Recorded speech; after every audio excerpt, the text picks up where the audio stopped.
When the murders hit the news, my entire town was in shock. I mean, how often does a mild-mannered family man kill his entire family? Actually, don't answer that.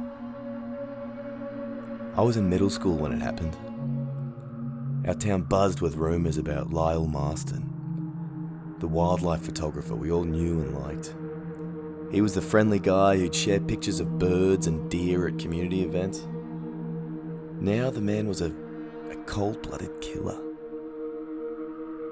At first he pleaded not guilty, but everyone knew he was lying, claiming he was miles away when it happened, but there was no evidence and no one believed him. The grisly details of their deaths turned out...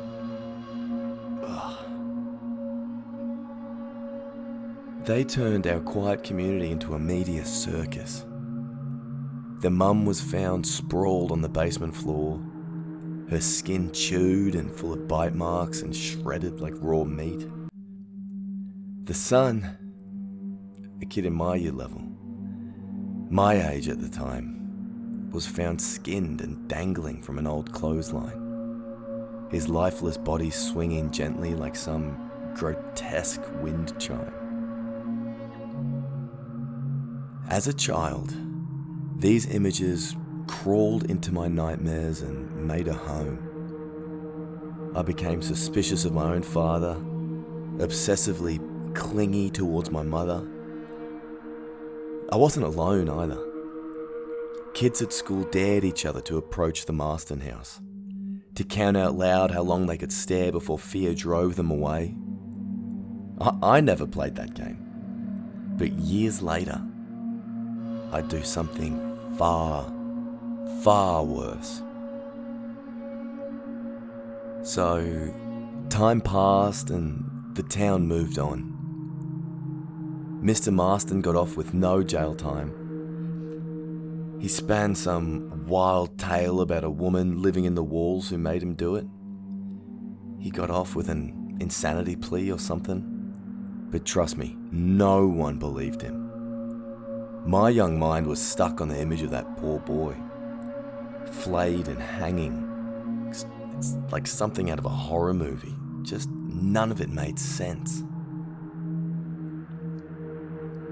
Years later, I'm in university, studying film. I needed some kind of standout topic for my thesis documentary.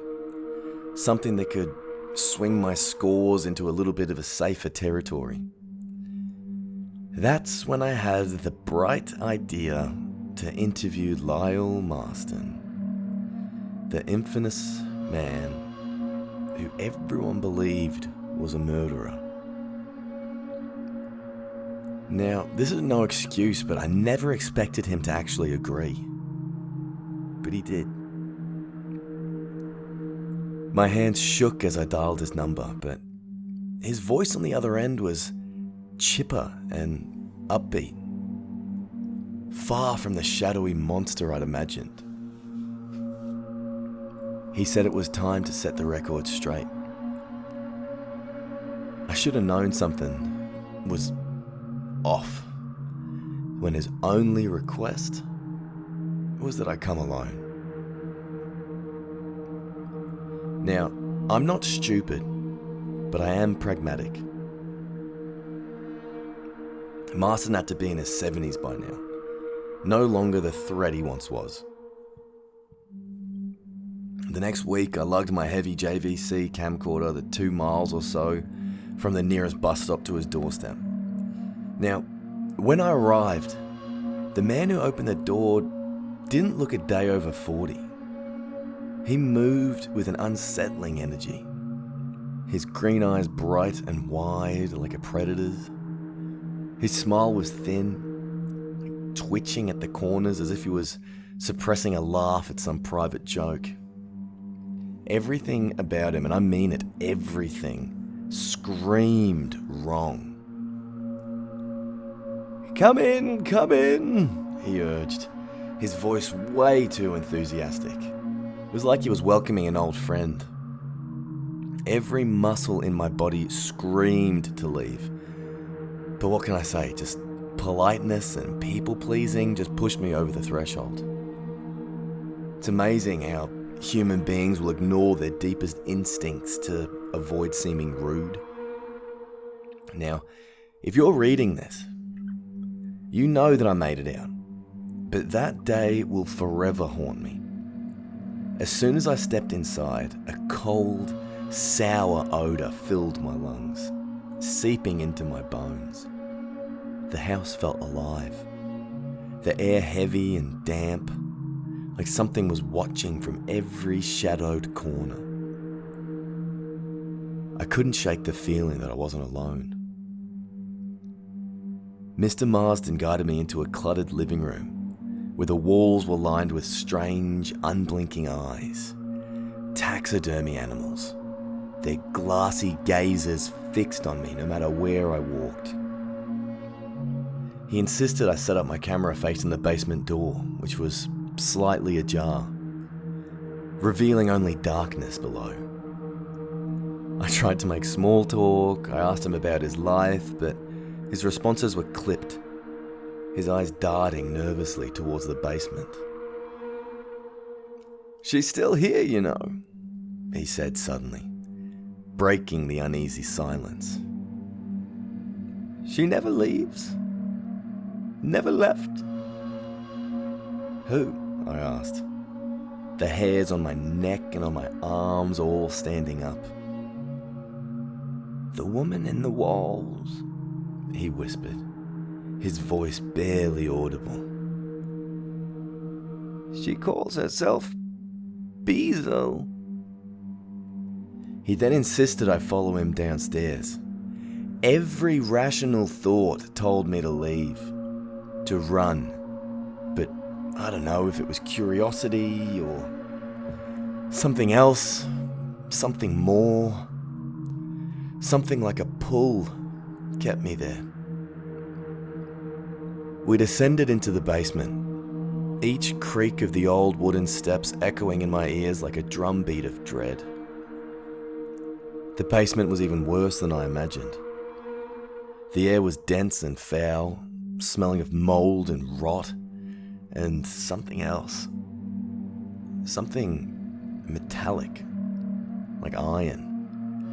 The smell was sharp and it made my stomach churn. Lyle pointed to a section of the wall where the wallpaper was peeled back, revealing a dark, narrow gap.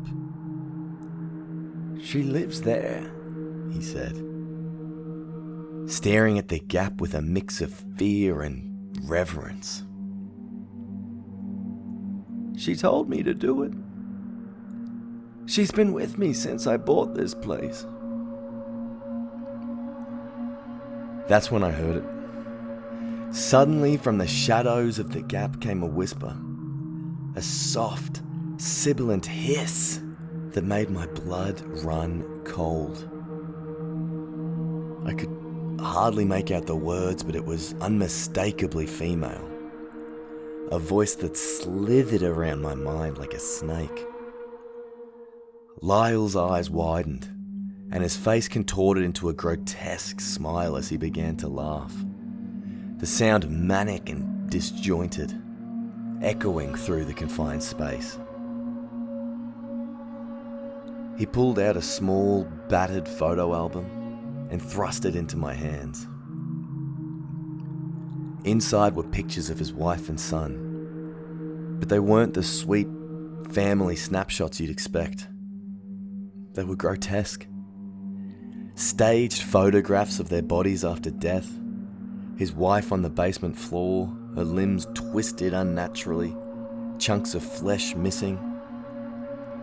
His son flayed, hanging lifeless from the clothesline. Each photo was captioned in shaking handwriting. "She said to do it." I felt sick. My vision swimming. I stumbled backwards, nearly knocking over the camera. But Lyle just watched me, that same unsettling smile plastered on his face, eyes twinkling with a twisted delight. "She's always hungry," he said, almost dreamily. She likes the skin the best. It's soft.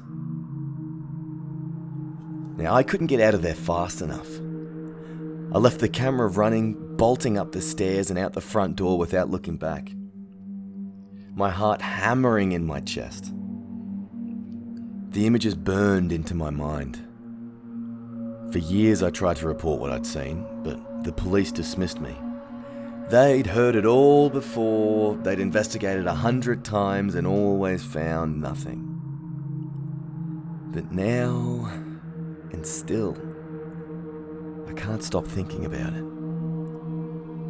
I feel her pull, just like Lyle did. I found myself standing at the house's front door more than once, without remembering how I got there. Each time I barely managed to tear myself away. I haven't opened the photo album since, but I almost have. I can't throw it away either. It's like she's calling me back. And I'm terrified that one day I won't resist. Because now I know who she is. And she knows who I am. We're connected. She calls herself Beazle. And now you know that too.